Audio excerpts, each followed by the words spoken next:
तो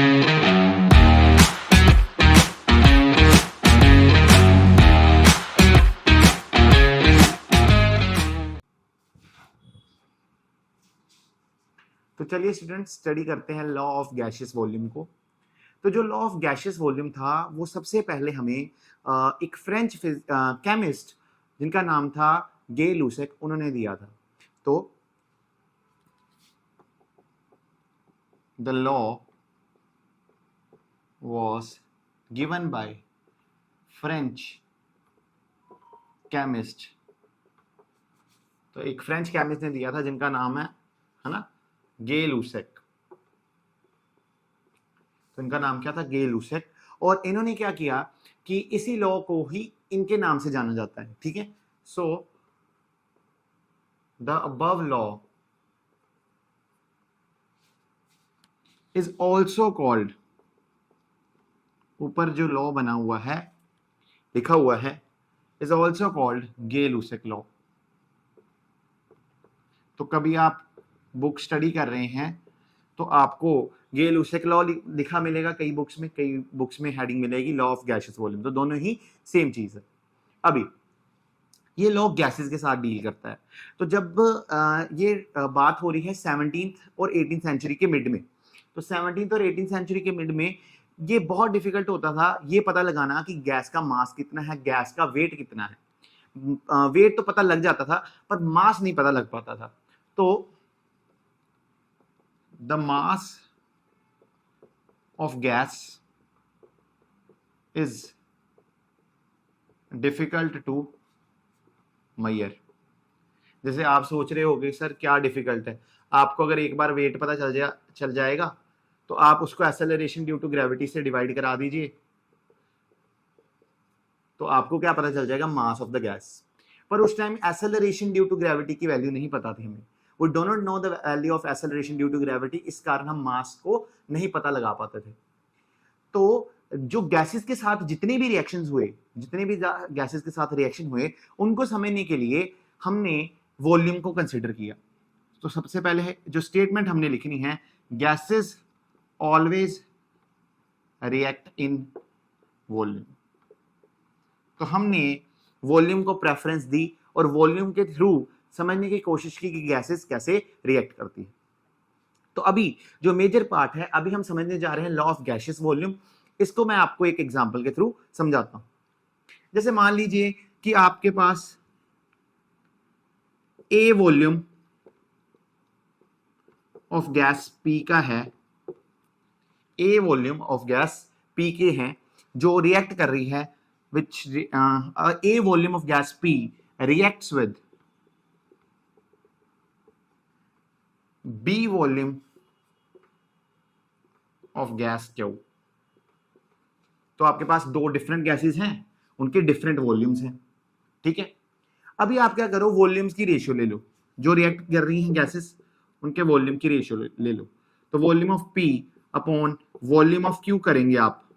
तो आपने क्या किया कि P गैस का जो वॉल्यूम था और जो B गैस का वॉल्यूम था, दो डिफरेंट गैसेस के वॉल्यूम की रेशियो ले ली, तो वो आएगी एक A/B।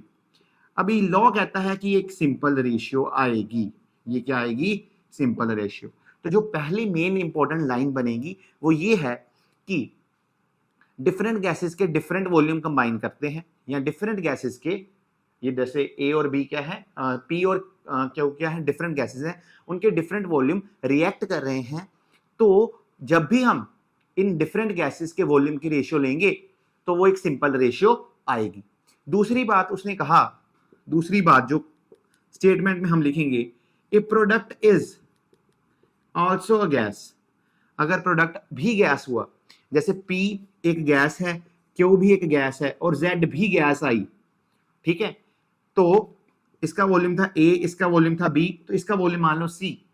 तो जो प्रोडक्ट के साथ वॉल्यूमेट्रिक रेशियो होगी वो भी एक सिंपल रेशियो होगी, वो भी एक सिंपल रेशियो होगी। तो मेरे को समझ क्या आया, मेरे को ये समझ आया कि गे लूसेक लॉ से हमें सिर्फ इतनी सिंपल बात बताना चाहता है, वो ये है कि कभी भी डिफरेंट गैसेस रिएक्ट करेंगी तो उनके वॉल्यूम की रेशियो हमेशा एक सिंपल रेशियो आएगी। और अगर रिएक्ट करने के बाद भी एक गैस पैदा होती है तो उस गैस के साथ भी रेशियो क्या आएगी, एक सिंपल रेशियो। तो ये इतना सा है आपका गे-लुसेक लॉ। पर पेपर में आपको थ्योरेटिकली लिखना पड़ेगा, और थ्योरेटिकली आप कैसे लिखेंगे, आप लिखोगे गे-लुसेक लॉ में कि, ध्यान से सुनिएगा, different gases have different volume.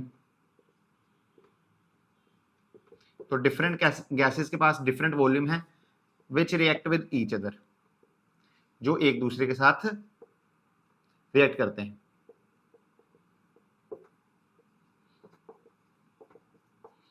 तो ये क्या करते हैं, एक दूसरे के साथ, डिफरेंट गैसेस के डिफरेंट वॉल्यूम एक दूसरे के साथ रिएक्ट करते हैं।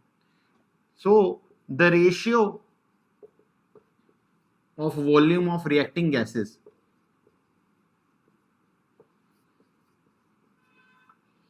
Is a simple ratio. ये क्या होगी, एक सिंपल रेशियो। तो ये यहां पर हमने पहली स्टेटमेंट लिख दी गे-लुसेक लॉ की, कि डिफरेंट गैसेस के डिफरेंट वॉल्यूम कभी भी रिएक्ट करेंगे तो उनकी रेशियो लेंगे वॉल्यूम्स की, तो वो एक सिंपल रेशियो आएगी। और दूसरी स्टेटमेंट है, if product is also a gas, अगर प्रोडक्ट भी गैस है तो सभी गैसेस की वॉल्यूमेट्रिक रेशियो, जितनी भी गैसेस हैं, if product is also gas then volumetric ratio of all gases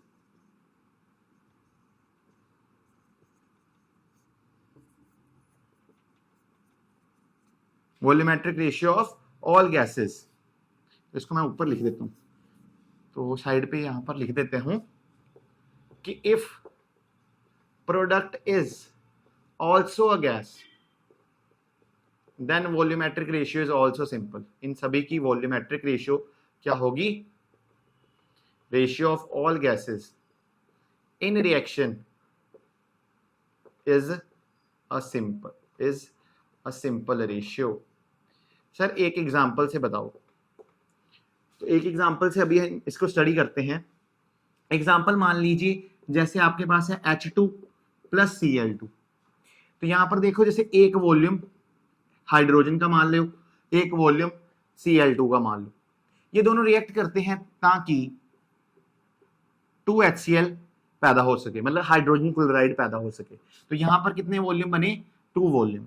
तो यहां पर हमें क्या समझ आई कि अगर सपोज कर लीजिए आपके पास एक कंटेनर है हाइड्रोजन गैस का, एक कंटेनर है क्लोरीन गैस का, तो जब ये दोनों रिएक्ट कर जाएंगे तो आपके पास 2 कंटेनर आएंगे HCl गैस के, ठीक है। तो ये आपको ध्यान में रखना। अभी इन सभी की रेशियो क्या आई, बिल्कुल सिंपल रेशियो आई, 1:1:2। ये एक सिंपल रेशियो आएगी।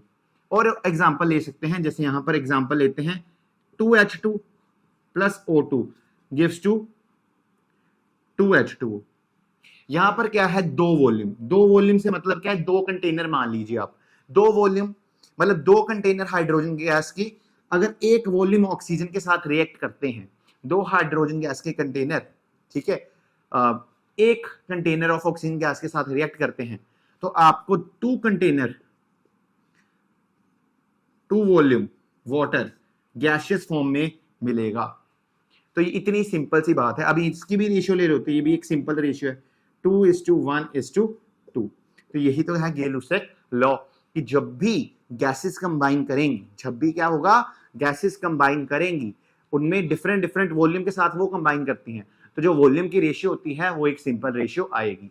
कब आएगी, यहां पर एक कंडीशन बहुत important condition, temperature and pressure must be constant. Temperature और प्रेशर कांस्टेंट होना चाहिए। तो ये आपको बात ध्यान में रखनी है कि जो टेम्परेचर और प्रेशर है वो क्या होना चाहिए, कांस्टेंट। तो ये था लॉ ऑफ गैसियस वॉल्यूम या गे-लुसेक लॉ। अभी हम इस पे न्यूमेरिकल समझेंगे। तो चलिए बच्चे देखिए इस क्वेश्चन को स्टडी करते हैं। उनने कहा है कि कितनी ऑक्सीजन चाहिए होगी, how much volume of oxygen will be required for complete combustion of 40 millilitre of acetylene. तो आपके पास एसेटिलीन होती है, acetylene C2H2 that is called acetylene, और ये ऑक्सीजन के साथ बच्चे रिएक्ट करेगी ताकि आपका कार्बन डाइऑक्साइड प्रोड्यूस हो। यहाँ पर कार्बन डाइऑक्साइड प्रोड्यूस होगी और यहाँ पर क्या होगा, वाटर प्रोड्यूस, ठीक है। सर यहाँ पर वाटर क्यों आया, क्योंकि असेटिलीन की कंबशन कराई गई है, ठीक है, यहाँ पर वर्ड कंबशन यूज हो गया। तो कंबशन रिएक्शन ऐसा ही होता है जिसमें कोई हाइड्रोकार्बन मतलब कार्बन और हाइड्रोजन का कोई कंपाउंड ऑक्सीजन के साथ रिएक्ट करेगा ताकि कार्बन डाइऑक्साइड और वाटर बना सके, और हमेशा इसमें कार्बन डाइऑक्साइड और वाटर ही बनेगी। अभी हमें जो मेजर चीज समझनी है वो ये है कि ये यहां पर असेटिलीन, यहां पर ऑक्सीजन, और ये है कार्बन डाइऑक्साइड, और ये है वाटर। अभी देखिए ध्यान से, इसको आपको बैलेंस करना पड़ेगा। बैलेंसिंग ऑफ केमिकल इक्वेशन पे आने वाली वीडियो में आगे लेके आऊंगा। अभी आप यहां पर लिख लीजिए, यहां पर 2 आएगा, यहां पर 5 आएगा, यहां पर 4 आएगा, और यहां पर 2 आएगा। तो यहां से बैलेंस हो जाएगी। कैसे हुई, क्वेश्चन में आपको आगे जाके जब balancing of chemical equation topic पढ़ाया जाएगा तो उसमें मैं ग्रेट डिटेल में आपको बताऊंगा। वरना आप हिट और ट्रायल मेथड लगा के भी बैलेंस कर सकते हैं। तो मैंने यहां पर देखा कि इसके 2 वॉल्यूम है, इसके 5 वॉल्यूम है, इसके 4 वॉल्यूम है, और इसके 2 वॉल्यूम। तो यहां से मैं एक बात कह सकता हूं कि जो 2 वॉल्यूम है एसेटिलीन के, 2 वॉल्यूम ऑफ C2H2, वो रिएक्ट करते हैं 5 वॉल्यूम ऑफ ऑक्सीजन के साथ। 2 वॉल्यूम रिएक्ट करते हैं 5 वॉल्यूम ऑक्सीजन के साथ। 1 वॉल्यूम ऑफ C2H2 रिएक्ट करेगा 5/2 वॉल्यूम ऑफ ऑक्सीजन के साथ। सही है। और हमें कितना वॉल्यूम गिवन किया हुआ है, 40 मिलीलीटर। तो हमें वॉल्यूम कितना ऑक्सीजन का गिवन किया गया है, 40 मिलीलीटर। यहाँ पर 5/2 और यहाँ पर आ जाएगा 40। सही है। तो यहाँ पर हमें पता चल गया कि यहाँ पर 100 मिलीलीटर ऑफ ऑक्सीजन यूज होगी। कितने मिलीलीटर, 100 मिलीलीटर। तो 100 मिलीलीटर ऑक्सीजन चाहिए होगी 40 मिलीलीटर असेटिलीन के लिए। अभी उन्होंने पूछा कि आप बताओ कार्बन डाइऑक्साइड कितनी बनेगी। तो हमें इतना पता है कि 2 वॉल्यूम ऑफ असेटिलीन से 4 वॉल्यूम CO2 बनती है। तो 1 वॉल्यूम से अगर एसेटिलीन का 1 वॉल्यूम हो तो 2 वॉल्यूम कार्बन डाइऑक्साइड बनेगी। कैसे, 2 नीचे जाके डिवाइड हो जाएगा। अरे यार, अगर 4 टॉफी 2 रुपए की है, सॉरी टेढ़ा लिख दिया, 2 टॉफी 4 रुपए की है, तो 1 टॉफी 4/2 मतलब 2 रुपए की होगी। सही है, बस वही चीज कर रहे हैं।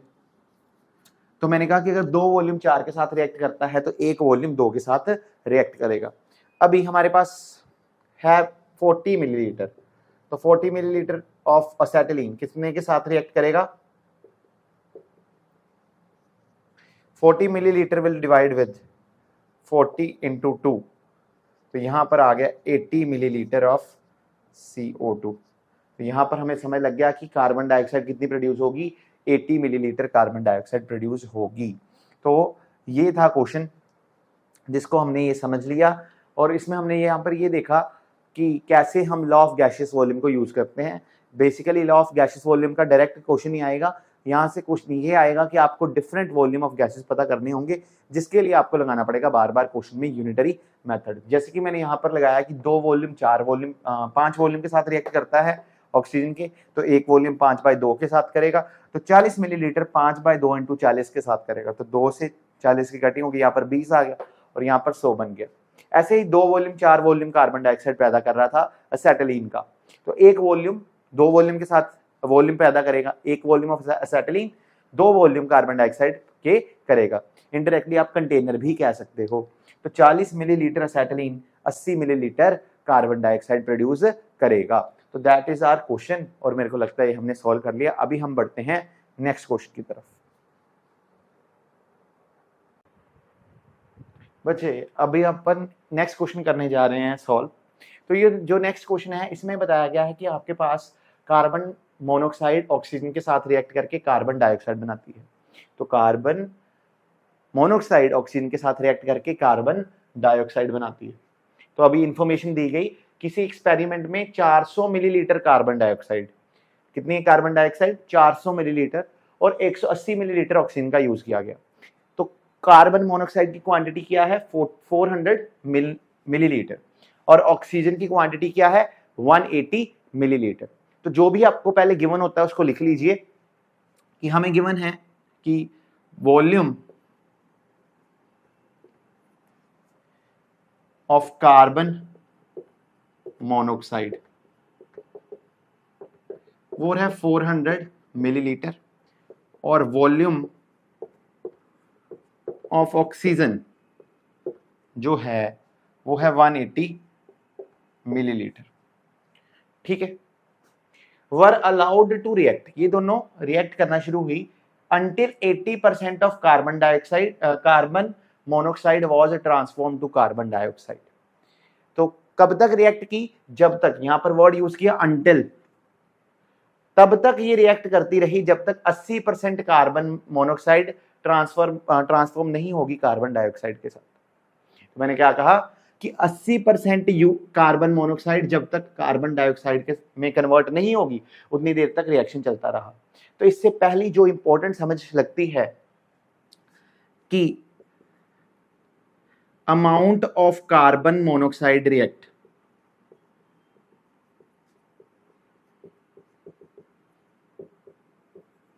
वो तो 80% होगी, 80% ही यूज हुआ, 80% कार्बन मोनोऑक्साइड ही कार्बन डाइऑक्साइड में कन्वर्ट हो पाई। तो रिएक्शन कितनी अमाउंट ने किया 80% ने। तो हम कह सकते हैं कि 80% 400 मिलीलीटर का क्या होगा, it will be 80/100 into 400, so that will be 320 millilitre. तो एक्चुअल में हमें ये बात समझ में आई कि कितनी क्वांटिटी यूज हुई कार्बन मोनोऑक्साइड की, 320 मिलीलीटर। आपके पास था तो 400 मिलीलीटर, पर आपको पता है कि 80% ही कार्बन मोनोऑक्साइड कार्बन डाइऑक्साइड में कन्वर्ट हो पाई, मतलब 80% ही रिएक्शन दे पाई। तो जो 80% होगा 400 का मतलब 320 मिलीलीटर ही आपकी कार्बन मोनोऑक्साइड कन्वर्ट हो पाई कार्बन डाइऑक्साइड में। तो हमें यहां पर इक्वेशन अगर लिखें तो यहां पर 2CO plus O2 gives to 2CO2। तो यहां पर 2 volume of carbon monoxide react करता है 1 वॉल्यूम ऑफ ऑक्सीजन के साथ। तो 1 वॉल्यूम कार्बन मोनोऑक्साइड का रिएक्ट करेगा 1/2 वॉल्यूम ऑफ ऑक्सीजन के साथ। सही है। और हमारे पास कितनी अमाउंट थी 320 मिलीलीटर। तो 320 मिलीलीटर वॉल्यूम कार्बन मोनोऑक्साइड का किसके साथ रिएक्ट किया होगा 160 मिलीलीटर ऑक्सीजन के साथ, 160 मिलीलीटर ऑक्सीजन के साथ। थोड़ी सी मार्कर में इंक कम हो गई है तो पहले इंक डाल लें।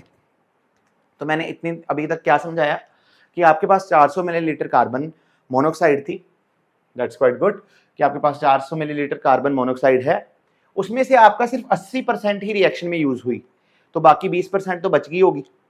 ठीक है, और मैंने निकाला कि 320 मिलीलीटर को रिएक्ट करने के लिए 160 मिलीलीटर ऑक्सीजन चाहिए होती है। तो पहले हम यहां से 2 इंपॉर्टेंट डिडक्शन कर सकते हैं कि जो मास ऑफ कार्बन मोनोऑक्साइड है लेफ्ट, आपके पास थी कितनी 400 मिलीलीटर, रिएक्ट कितनी की 320 मिलीलीटर, तो बच कितनी गई 80 मिलीलीटर। क्योंकि आपसे क्वेश्चन ही यही पूछा गया है, find the composition of final mixture. Final mixture में बचेगा क्या, तो कार्बन मोनोऑक्साइड बच गई थी, 80 मिलीलीटर कार्बन मोनोऑक्साइड बच गई।